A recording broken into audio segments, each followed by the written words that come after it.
లష్కర్ జాతర అని అంటే మన జాతర మామూలుగా అవుతుందా మరి?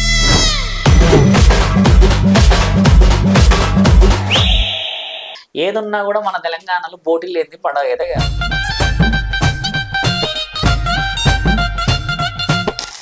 అందరికి శనార్థులులా మంచుకున్నారా ఉలా ఇయ్యాల నేనైతే మీ ముంగటికి శివరుద్ర సాధు స్వామిని అయితే తీసుకొని వచ్చిన. మరి స్వామిని తీసుకొని వచ్చినామంటే మామూలుగా ఉండదు. ఎందుకంటే నియమ నిబంధనలతోటి కూడిన ప్రశ్నలు అయితే స్వామిని సంధించాల్సిన అవసరం అయితే ఎంతగానో ఉన్నది కదా. కాబట్టి ఇప్పుడైతే డైరెక్ట్ పాయింట్లకు అయితే పోదాము. స్వామిని అయితే ఇంట్రడక్షన్ చేసుకొని స్వామి తోటి మాట్లాడే ప్రయత్నం అయితే చేద్దాముల్లా. నమస్తే స్వామి. నమస్కారం మిత్రమా. ఓం నమ శివాయ. నమ శివాయ నమ. స్వామి మంచిగున్నారా స్వామి? ధర్మరక్షణ మిత్ర.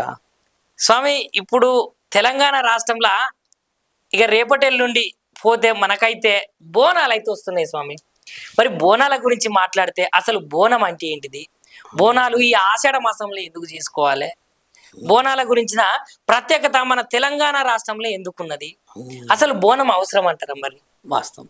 ప్రేక్షకులందరికీ బోనాల పండుగ శుభాకాంక్షలు చెప్పి, నిజమైన పండగ మన బోనాల పండగ అని చెప్పేసి ఈ వీడియో చూసిన ప్రతి ఒక్కరికి మనసుల ద్వారా శుభాకాంక్షలు ఖచ్చితంగా తెలిసేలా చేయడమే అంతరార్థం. తెలంగాణ బోనమైన, అమ్మకి సమర్పించిన బోనమైన, అది బోనం కంటే ముందు వనభోజనం. వనభోజనం ఈరోజు బోనమైంది. వనభోజనం అని అంటే అడవి, అడవి తల్లి పిల్లలం కాబట్టి, అడవి తల్లి నల్లపోచమ్మ తల్లి కాబట్టి ఆవిడకి నైవేద్య సమర్పణ చేయడమే బోనాల పండగ. బోనం ఎక్కడి నుంచి వచ్చిందని అంతరార్థం చెప్తే, మహాముక్కంటి ఇచ్చిన ఒక వరప్రసాదానికి పార్వతీమాత గర్భం దాల్చిన తరుణం మనకు తెలిసిందే. నల్లపోచమ్మ తల్లి చరిత్రలో రాయించబడి వివరించబడి ఉంది. అమ్మ ఒక బిడ్డని కనాలి 9 నెలలు మోసి అని ఒక కోరిక కోరి పార్వతీ పరమేశ్వరుడి దగ్గర కోరితే, 9 నెలలు మోయడం పార్వతీమాత కొంచెం కష్టమైన పని అని తండ్రి వరం ఏనానంటే, అమ్మ కొంచెం బలవంతముగా మారము చేసి గారాభము చేసి ఆ వరాన్ని పొందుతుంది. తండ్రి కొన్ని ఆంక్షలు విధించి వరాన్ని ఇస్తాడు. ఇచ్చిన తర్వాత 9 నెలలు గర్భాన్ని దాల్చిన తల్లి 9వ నెల శివుడి దగ్గరికి వస్తే, నేను నీకు వరం ఇయ్యలేదు అని అంటాడు శివుడు. ఎందుకంటే అమ్మకి వరం ఇయ్యొద్దు అని నిర్ణయించుకుంటాడు. ఆయన నాలుక మీద రాసుకుంటాడు, తదాస్తు అని. నేను నీకు వరం ఇయ్యలేదని నాలుక మీద రాసుకొని మర్చిపోతాడు. 9వ నెల తల్లి గర్భం దాల్చినప్పుడు తండ్రి అవమానపరుస్తాడు. నీవు తప్పు చేశావు, నేను లేని సమక్షంలో గర్భాన్ని దాల్చావు పార్వతి, అవమానం జరిగింది అని చెప్పేసి, నీవు ఒకవేళ మహాపతివతవైతే ఆ మంటలో కాలాలి, మంట నిన్ను కాల్చకపోతే నువ్వు పతివతవు, కాలితే మాత్రం నువ్వు తప్పు చేసిన దానివేనంటావు అన్న మాట వెళ్ళివెత్తినప్పుడు అమ్మ చితిపై కాలడానికి సిద్ధమవుతుంది. చితిపై కాలడానికి సిద్ధమైనప్పుడు అమ్మ 9వ నెల గర్భవతి ఉన్నప్పుడు ఆ గర్భంలో ఉన్నది చౌడాలమ్మ తల్లి. మన తెలంగాణ ప్రజలు ఇప్పుడు మర్చిపోయారమ్మని. చౌడాలమ్మ తల్లిని మర్చిపోయారు. అసలు ఈ పండగకి అంతరార్థమే చౌడాలమ్మ. ఆ చౌడాలమ్మ తల్లిని ఇప్పుడు మన ఈ బోర్డర్లో ఎక్కడంటే తిరుపతి, నెల్లూరు, ఇటు పొద్దుటూరు, అనంతపూర్లలో కొన్ని గ్రామాలలో పూజిస్తారు చౌడాలమ్మ తల్లిని. తెలంగాణలో చాలా తక్కువ శాతంగా పూజిస్తారు. చౌడాలమ్మ తల్లి శివుడి దగ్గర ఒక వరం తీసుకొని, శక్తులలో సగభాగం నాకు కావాలి పరమేశ్వర, నేను పార్వతీమాత గర్భంలో పుట్టడానికి అని అన్నప్పుడు తండ్రి సగం శక్తులు ఇవ్వడం చేత పార్వతీమాతని కాలకుండా అమ్మ కాపాడుతుంది. కాపాడినప్పుడు ఈ చరిత్ర వివరంగా ఉంది మన తెలంగాణలో. నల్లపోచమ్మ తల్లి చరిత్రలో చెప్పబడి ఉంది. అలా అమ్మ పార్వతీమాతని కాలని పుట్ట శరీరాన్ని కాల్చుకోవడం చేత, అమ్మవారి శరీరం అంతా కాలిపోవడం చేత ఆవిడ నల్లపోచమ్మ అయింది. నల్లపోచమ్మ తల్లి పుట్టుడే కొంచెం గాంభీర్యంగా, అందహీనంగా, శరీరం కాలిపోయి పుట్టడం చేత అమ్మకి పరమాత్ముడు నచ్చడు, నల్లగా పుట్టింది బిడ్డ అని. అంటే స్వామి ఇంకొక విషయం ఏంటంటే, చౌడాలమ్మ తల్లి నల్లపోచమ్మ ఇద్దరు ఒకటే. చౌడాలమ్మ తల్లి శివుడు వరం తీసుకొని, శివుడి వరం ఇచ్చిన తర్వాత పార్వతీమాత గర్భంలోకి వెళ్ళిపోతుంది. గర్భంలోకి వెళ్ళిపోయిన తర్వాత ఆ గర్భంలో నుంచి బయట బిడ్డ పుట్టడం నలుపు రంగులో పుట్టడం చేత నల్లపోచమ్మ తల్లి అంటారు. నల్లపోచమ్మ తల్లి అంటే పొలిమేరని కాపాడే దేవత అని అర్థం. పోచమ్మ తల్లి అంటే అలా అమ్మ వేప చెట్టుని కూడా పూజిస్తారు మన దగ్గర. అమ్మ పుట్టడమే, శరీరంతో కాలడం పుట్టడం. అలా ఉన్నప్పుడు పార్వతీ పరమేశ్వరులు ఇద్దరు కైలాసానికి చేరిన సందర్భం నేను గతంలో చెప్పాను. శివుడికి నచ్చదు, ఎందుకంటే వరం ఇయ్యలేడు కదా. అప్పుడు నేను వరం ఇయ్యలేదని రాసుకున్నాడు కదా నాలుగు పైన. తర్వాత నల్లపోచమ్మ తల్లిని తండ్రి ఏం చేస్తాడు, పార్వతీమాత పడుకున్నప్పుడు తీసుకెళ్ళి కింద అడవిలో భూమండలానికి తీసుకొచ్చి దూరం ప్రాంతానికి తెచ్చి వేప చెట్టు కింద అమ్మని పెట్టేసి వెళ్ళిపోతాడు, పైకి వదిలేసి వెళ్ళిపోతాడు. వదిలి వెళ్ళిపోయిన తర్వాత ఎర్రపోచమ్మ తల్లిని సృష్టిస్తాడు అక్కడ. ఎర్రపోచమ్మ తల్లి ఎందుకంటే సేమ్ ట్విన్స్ లాగా ఉంటారు, కాకపోతే అమ్మ నల్లగా ఉంటుంది, ఆవిడ ఎర్రగా ఉంటుంది.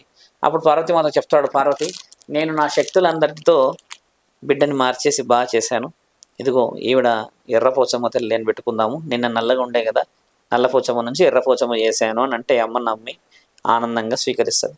16వ సంవత్సరాలు వచ్చినాక ఎర్రపోచమ్మకి పెళ్లి చేద్దామని శివుడు సిద్ధమవుతాడు. ఇక్కడ నల్లపోచమ్మకి కూడా 16 ఏళ్ళు వస్తాయి. కానీ 16 ఏళ్ళు వచ్చేసరికి అమ్మ ఎవరు, చౌడాలమ్మ తల్లి నుంచి నల్లపోచమ్మ వచ్చిందంటే ఒక శక్తి యుక్తురాలు ఈవిడ. ఈవిడకి శక్తులు ఉంటాయి. ఈవిడ ఏం చేస్తుంది, ఈ మాట ఆ మాట తెలుసుకొని ఎర్రపోచమ్మ తల్లికి పెళ్లి చేస్తున్నాడు అని చెప్పేసి కర్రపోచమ్మ తల్లి పైకి వెళ్తుంది. పైకి వెళ్ళి ఈయన గారికి నిజ నిజాలు చెప్పాలి, పరమశివుడికి తప్పు జరుగుతున్నాడు అని చెప్పి ఎర్రపోచమ్మ తల్లి జరుగుతున్న ఆ పెళ్లికి వెళ్ళి శివుడి రూపాన్ని ఎత్తుకుంటది అమ్మ.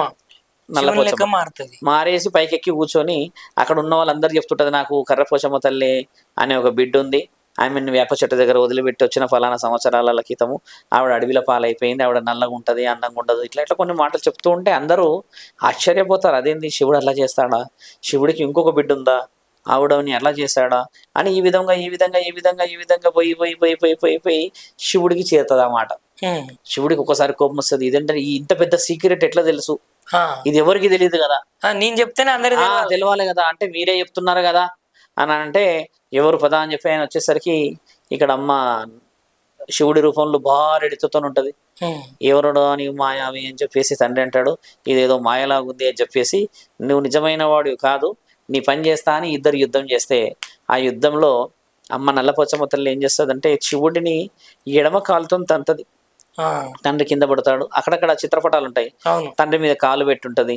అలా తన్నినప్పుడు తండ్రి మెడలో ఉన్న ఆ సర్పము కర్కాటేశ్వరుడు ఎడమ కాలుకు చుట్టుకుపోతాడు భయంతోని. అమ్మ ఎత్తిన ఆ రూపం 14 చేతులతోని ఆదిపరాశక్తి అఖండ దీపమై అఖండ జ్యోతి కలిగబడుతున్న ఆ రూపము అగ్గిలో పుట్టడం చేత నల్లగా రూపము చూడ్డానికి దేవాది దేవతలకు భయపడేటట్టుగా కనబడుతుంది ఆవిడ. రాక్షసులు సైతం భయపడతారు. శివధాత్రి అంటారు, ఇట్లా పండ్లు బయటకు వస్తాయి కొంత దేవతలు, అది శివధాత్రి అంటాడు. శివుడు ఇచ్చిన దంతాలని శివధాత్రి అంటారు, అంటే శక్తివంతమైన దంతం అని అర్థం.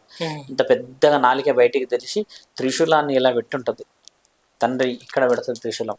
పెట్టినప్పుడు ఆ భీకరమైన రూపం చూసి తండ్రి 3 కన్నులు చాలా చాలా భయానందాలతో అసలు ఏం జరుగుతుంది ఇక్కడ అని చూస్తే అమ్మ ఒకసారిగా రూపాన్ని నల్లపోచమ్మ తల్లి రూపం చూయించి ఎడమ చేతుని త్రిశూలాన్ని పట్టి కుడి చేతితో నాలుకని బయటికి లాగి, అప్పుడు రాసుకున్నాడు కదా నేను వరం ఇయ్యలేదని, దాన్ని తుడిచేస్తుంది.